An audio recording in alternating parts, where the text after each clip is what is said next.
અહીં આપણે એક લંબચોરસ જોઈ શકીએ છીએ જેમાં L તેની લંબાઈ દર્શાવે છે અને B તેની પહોળાઈ દર્શાવે છે। તો આપણે અગાઉ શીખ્યા છીએ તેમ લંબચોરસનું ક્ષેત્રફળ બરાબર લંબાઈ ગુણ્યા પહોળાઈ એટલે કે L ગુણ્યા B।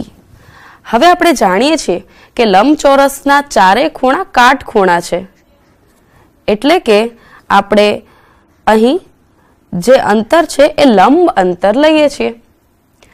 આ પરથી આપણે સમાંતર બાજુ ચતુષ્કોણનું ક્ષેત્રફળ કઈ રીતે શોધાય તે શીખીએ।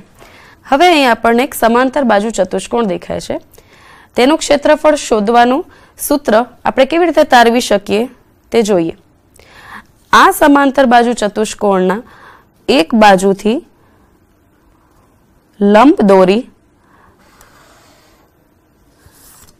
અને આપણે આ ત્રિકોણને અહીંયાથી કાપી લઈશું। હવે આ કપાયેલા ત્રિકોણને આપણે બીજી તરફ ગોઠવી દઈએ તો અહીં આપણે જોઈ શકીએ છીએ કે જે ત્રિકોણને આપણે એક બાજુથી કાપીને બીજી બાજુ ગોઠવ્યો છે તો હવે આપણને લંબચોરસનો આકાર મળે છે। તો આ પરથી આપણે સમાંતર બાજુ ચતુષ્કોણનું ક્ષેત્રફળ કેવી રીતે શોધીશું તે જોઈએ। તો હવે આપણે જોઈએ સમાંતર બાજુ ચતુષ્કોણનું ક્ષેત્રફળ। અહીં આપણે પ્રવૃત્તિ દ્વારા જોયું કે સમાંતર બાજુ ચતુષ્કોણ એ લંબચોરસ છે એટલે કે સમાંતર બાજુ ચતુષ્કોણનું ક્ષેત્રફળ પણ લંબચોરસના ક્ષેત્રફળના સૂત્રની મદદથી શોધી શકાય એટલે કે સમાંતર બાજુ ચતુષ્કોણનું ક્ષેત્રફળ બરાબર લંબાઈ ગુણ્યા પહોળાઈ।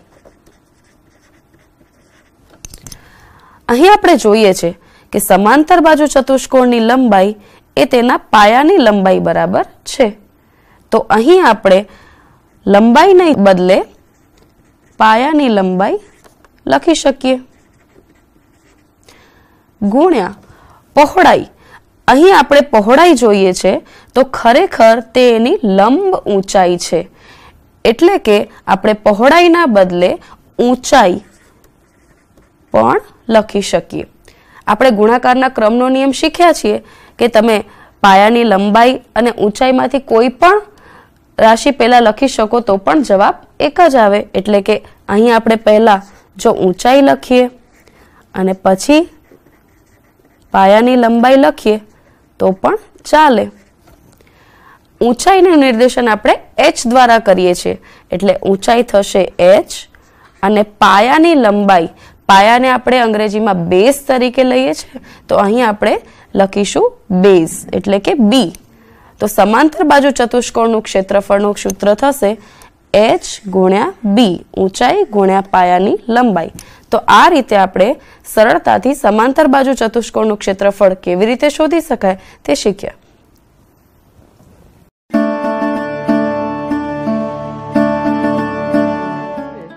આ જે સમઘન છે એ એનું ઘનફળ શોધવું હોય તો આને એક સાઈડ આપણે એને ખોલવી પડે અને એમાં કેટલી વસ્તુ સમાઈ શકે છે એ આપણે જોવી પડે। મારી પાસે અત્યારે આવું જ સમઘન એક બોક્સ છે। આ બોક્સની અંદર આવા મારી પાસે સમઘન આકારના લાકડાના ટુકડા છે જેનું માપ 1 સેન્ટીમીટર છે। હવે આ ટુકડા છે આ બોક્સની અંદર કેટલા સમાઈ શકે છે એ આપણે જોઈએ છીએ। તો સૌપ્રથમ આ લંબાઈમાં કેટલા સમઘન ચોરસ ટુકડા સમાઈ શકે છે એ આપણે નિહાળીએ।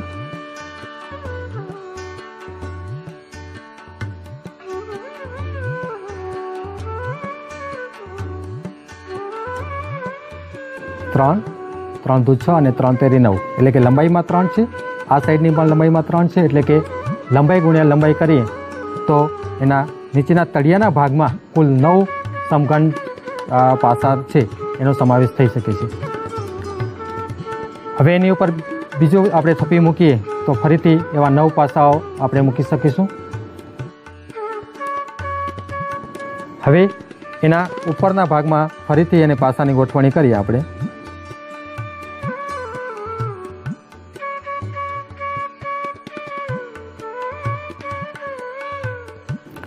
જોયું ને, સંપૂર્ણ બોક્સ છે અથવા તો સમઘન છે એ આપણા સમઘન લાકડાના ચોરસ ટુકડાથી ભરાઈ ગયો છે. હવે આ સમઘન ટુકડા કેટલા સમાવેશ થાય છે એને આપણે હવે જોઈએ. તો હું બધાને કાઢી આપું છું બારે. 1, 2, 25, 26 અને 27 કુલ 27 સમઘન પાસા છે એ આ બોક્સની અંદર અથવા તો સમઘનની અંદર આપણે સમાવેશ કરી શકીએ છીએ.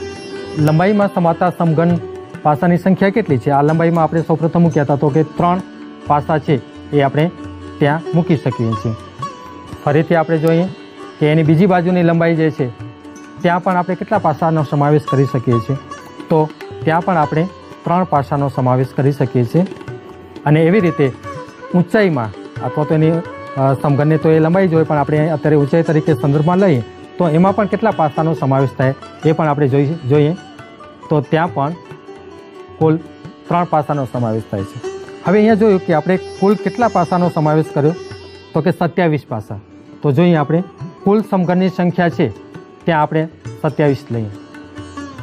મિત્રો, અહીં આપણે એ જોવાનું છે કે આ 27 કઈ રીતે આવ્યા એને આપણે વિચારીએ. તો તમે જોશો લંબાઈમાં સમાતા સમઘન, બીજી બાજુના લંબાઈમાં સમાતા સમઘન અને ત્રીજી બાજુ જે છે ઊંચાઈ જેને આપણે ઓળખીએ એ લંબાઈમાં સમાતા સમઘન, એટલે કે 3 ગુણ્યા 3 ગુણ્યા 3 કરીશું તો આપણે 27 મળશે. એટલે 3 તેરી 9, 9 તેરી 27. આમ સમઘનનું ઘનફળ શોધવું હોય તો લંબાઈ ગુણ્યા લંબાઈ ગુણ્યા લંબાઈ, એટલે કે એલનું ઘન એ સમઘનનું ઘનફળ છે એમ આપણે કહી શકીએ. તમે પણ તમારા મેથ્સ કિટની અંદર આવા જ એક સમઘન આકારનું કટિંગ આપેલું છે, એમાંથી સમઘન બનાવો અને સમઘન બનાવી અને એની અંદર આવા લાકડાના ચોરસ ટુકડા, જો લાકડાના ચોરસ ટુકડા ન હોય તો થર્મોકોલના પણ આવા ચોરસ નાના નાના ટુકડાઓ છે એનો સમાવેશ કરી અને સૂત્રની તારવણી આપણે કરી શકીએ છીએ.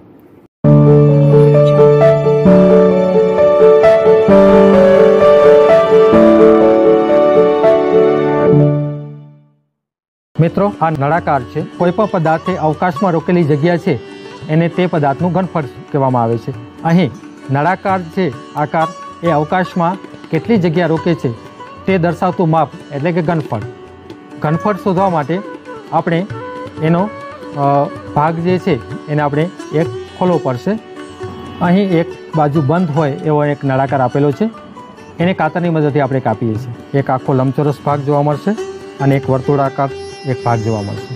અહીં એક વર્તુળાકાર તળિયું આપેલું છે, એ તળિયાનું ક્ષેત્રફળ, આ જે લંબચોરસ છે એ લંબચોરસની ઊંચાઈ, આ બંનેનો ગુણાકાર કરવાથી આપણે નળાકારનું ઘનફળ મેળવી શકીએ છીએ. નળાકારનું ઘનફળ એટલે શું? નળાકારનું જે વર્તુળાકાર તળિયું આપેલું છે એનું ક્ષેત્રફળ, એટલે કે વર્તુળનું ક્ષેત્રફળ અને એના ગુણ્યા આ નળાકારની જે ઊંચાઈ જે છે આ બંનેનો ગુણાકાર કરવામાં આવે તો નળાકારનું આપણે ઘનફળ મેળવી શકીએ છીએ. તો નળાકારનું ઘનફળ બરાબર નળાકારના તળિયાનું ક્ષેત્રફળ એના ગુણ્યા ઊંચાઈ. હવે વર્તુળાકાર તળિયાનું ક્ષેત્રફળ, હા, પાઈ આરનો વર્ગ. નળાકારનો તળિયાનું ક્ષેત્રફળ એટલે કે પાઈ આરનો વર્ગ, વર્તુળાકાર તળિયાનું ક્ષેત્રફળ ગુણ્યા ઊંચાઈ કરીએ એટલે નળાકારનું ઘનફળ મળશે.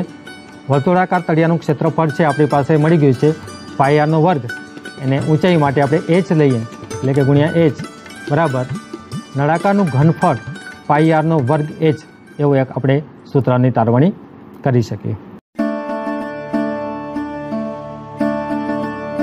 તે આપણે જોઈએ. અહીં આપણે બે એકરૂપ સમલંબ ચતુષ્કોણ લીધા છે. તો કેવી રીતે ખબર પડશે કે આ બંને ચતુષ્કોણ એકરૂપ છે? તો સૌથી પહેલા હું લાલ ચતુષ્કોણની પાછળ લીલું ચતુષ્કોણ ગોઠવું છું તો તે એકબીજા ઉપર બંધ બેસતા આવે છે. તે જ રીતે જો હું લીલા ચતુષ્કોણને લાલ ચતુષ્કોણની ઉપર ગોઠવીશ તો એ પણ બંધ બેસતા આવે છે. તેથી આપણે કહી શકીએ કે આ બંને ચતુષ્કોણ એકરૂપ છે.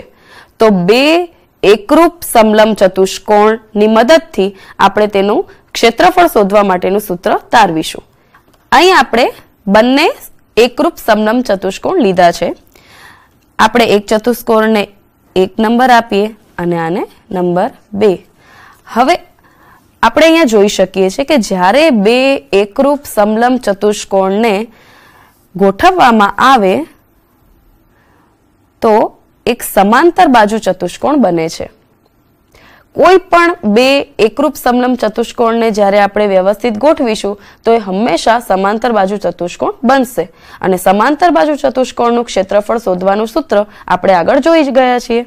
સમાંતર બાજુ ચતુષ્કોણનું ક્ષેત્રફળ બરાબર ઊંચાઈ એટલે કે h ગુણ્યા પાયાની લંબાઈ એટલે કે b. ઊંચાઈ ગુણ્યા પાયાની લંબાઈ. તો આપેલ સમાંતર બાજુ ચતુષ્કોણ માટે જો આપણે ક્ષેત્રફળ શોધવું હોય તો એના માટે આપણને ઊંચાઈ જોઈએ અને પાયાની લંબાઈ જોઈએ. તો અહીં આપણે ઊંચાઈ એટલે કે લંબ ઊંચાઈ લઈએ છીએ. તો અહીંયા લંબ ઊંચાઈ આપણે h લઈએ.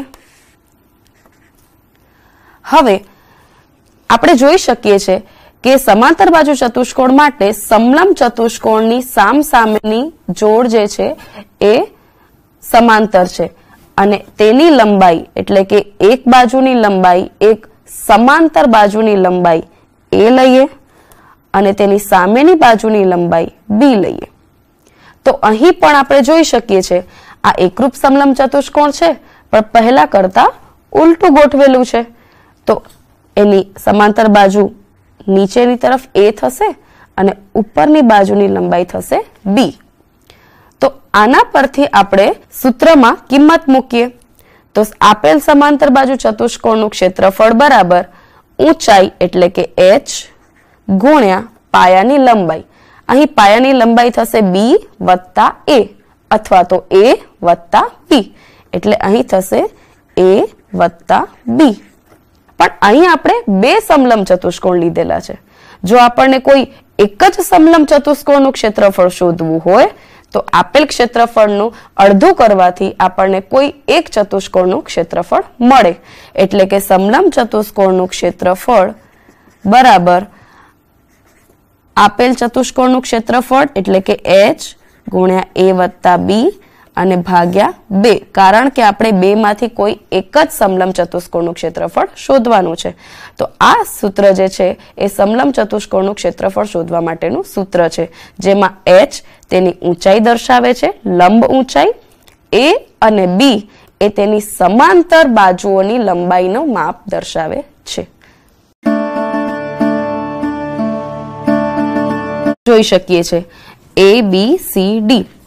હવે આપણે સામાન્ય ચતુષ્કોણનું ક્ષેત્રફળ શોધતા શીખ્યા છીએ જેમાં આપણે આપેલ ચતુષ્કોણને તેના વિકર્ણની મદદથી બે ત્રિકોણમાં વિભાજિત કરતા હતા. તો અહીં આપણે આપેલ ચતુષ્કોણને વિકર્ણ BD ની મદદથી બે ત્રિકોણોમાં વિભાજિત કર્યું છે અને હવે આપણે દરેક ત્રિકોણનું ક્ષેત્રફળ શોધીશું. તેથી આપણને બંને ત્રિકોણોના ક્ષેત્રફળનો સરવાળો કરવાથી આપેલ ચતુષ્કોણનું ક્ષેત્રફળ મળશે. હવે ત્રિકોણ ABD માટે અહીં આપણે જોઈએ તો વેધ અથવા તો તેની લંબ ઊંચાઈ કાટખૂણિયાની મદદથી દોરવાથી આપણને h1 મળશે અને ત્રિકોણ BCD માટે કાટખૂણિયાની મદદથી લંબ ઊંચાઈ દોરીએ તો આપણને તેની લંબ ઊંચાઈ h2 મળે છે. તેથી ચતુષ્કોણ ABCD નું ક્ષેત્રફળ બરાબર ત્રિકોણ ABD નું ક્ષેત્રફળ વત્તા ત્રિકોણ BCD નું ક્ષેત્રફળ.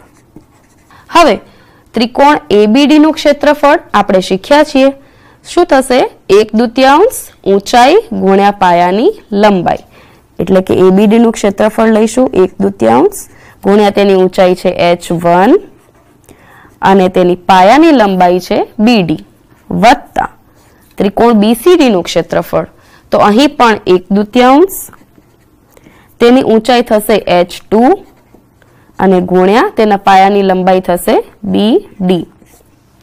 હવે અહીં આપણે જોઈ શકીએ છીએ કે બંને બે ત્રિકોણના ક્ષેત્રફળમાં 1/2 અને BD સામાન્ય છે તો તેને આપણે અલગ લખીએ 1/2 ગુણ્યા BD. બાકી બચે છે અહીં h1 વત્તા h2. હવે આપણે જાણીએ છીએ કે સમબાજુ ચતુષ્કોણના વિકર્ણો એકબીજાને કાટખૂણે દુભાગે છે. તો અહીં H1 અને H2 એ બંનેનો સરવાળો એ ખરેખર તેના વિકર્ણ AC જેટલો થાય છે. એટલે H1 વત્તા H2 બરાબર આપણે AC લખીશું. અહીં જોઈ શકાય છે કે ક્ષેત્રફળ 1/2 ગુણ્યા BD ગુણ્યા AC, જ્યાં BD એ આપેલ ચતુષ્કોણનો એક વિકર્ણ છે અને AC એ આપેલ ચતુષ્કોણનો બીજો વિકર્ણ છે. અને વિકર્ણને આપણે D એટલે કે ડાયાગોનલ તરીકે દર્શાવીએ છીએ. તેથી આપણે BD ને D1 અને AC ને D2 તરીકે લઈએ તો આપેલ ચતુષ્કોણનું ક્ષેત્રફળ થશે 1/2 ગુણ્યા D1 ગુણ્યા D2. તેથી આપણે કહી શકીએ છીએ કે વિશિષ્ટ ચતુષ્કોણ અથવા તો સમબાજુ ચતુષ્કોણનું ક્ષેત્રફળ તેના વિકર્ણોના ગુણાકાર કરતા અડધું હોય છે. આ સૂત્રની મદદથી આપણે આપેલ વિશિષ્ટ ચતુષ્કોણનું ક્ષેત્રફળ શોધી શકીએ છીએ.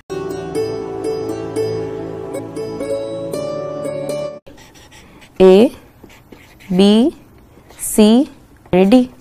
હવે આ સામાન્ય ચતુષ્કોણનું ક્ષેત્રફળ શોધતા પહેલા આપણે આપેલ ચતુષ્કોણને તેના વિકર્ણની મદદથી બે ત્રિકોણમાં વિભાજિત કરીશું. તો અહીં આપણે કોઈ પણ એક વિકર્ણ દોરીએ. અહીં આપણે BD વિકર્ણ દોરવાથી આપેલ ચતુષ્કોણ બે ત્રિકોણમાં વિભાજિત થાય છે. ત્રિકોણ ABD અને ત્રિકોણ BCD. હવે ત્રિકોણનું ક્ષેત્રફળ શોધતા આપણે શીખી ગયા છીએ. તો ત્રિકોણનું ક્ષેત્રફળ શોધવા માટે આપણે સૂત્રનો ઉપયોગ કરીએ છીએ 1/2 પાયો ગુણ્યા વેધ. તો અહીં પણ આપણે કાટખૂણિયાની મદદથી ત્રિકોણ ABD માટે વેધ દોર્યો. આ વેધ થશે અને વેધની લંબાઈને, જેને હવે આપણે ઊંચાઈ વડે નિર્દેશિત કરીએ છીએ, તો તેની ઊંચાઈ લઈએ H1. તો આપેલ ત્રિકોણ ABD માટે વેધ એટલે કે તેની ઊંચાઈ થશે H1. એ જ રીતે ત્રિકોણ BC અને D માટે આપણે ફરીથી એક વેધ અથવા તો એની લંબ ઊંચાઈ દોરીએ. તો અહીં આપણે ત્રિકોણ BCD માટે કાટખૂણિયાની મદદથી વેધ દોર્યો અને તેની લંબ ઊંચાઈને આપણે કહીશું H2. હવે આપણે જોઈ શકીએ છીએ કે આપેલ ચતુષ્કોણ ABCD નું ક્ષેત્રફળ એ ત્રિકોણ ABD અને ત્રિકોણ BCD ના ક્ષેત્રફળોના સરવાળા જેટલું થશે. તો અહીં આપણે એની લંબ ઊંચાઈ દોરીએ છીએ. ABCD નું ક્ષેત્રફળ બરાબર ત્રિકોણ ABD નું ક્ષેત્રફળ વત્તા ત્રિકોણ BCD નું ક્ષેત્રફળ. હવે ત્રિકોણ ABD નું ક્ષેત્રફળ. તો ત્રિકોણ ABD નું ક્ષેત્રફળ થશે 1/2 ગુણ્યા ઊંચાઈ ગુણ્યા પાયાની લંબાઈ એટલે કે 1/2 ગુણ્યા તેની ઊંચાઈ છે H1 ગુણ્યા તેની પાયાની લંબાઈ છે BD વત્તા ત્રિકોણ BCD નું ક્ષેત્રફળ. તો BCD નું ક્ષેત્રફળ થશે 1/2 ગુણ્યા ઊંચાઈ એટલે કે H2 ગુણ્યા પાયાની લંબાઈ એટલે કે BD.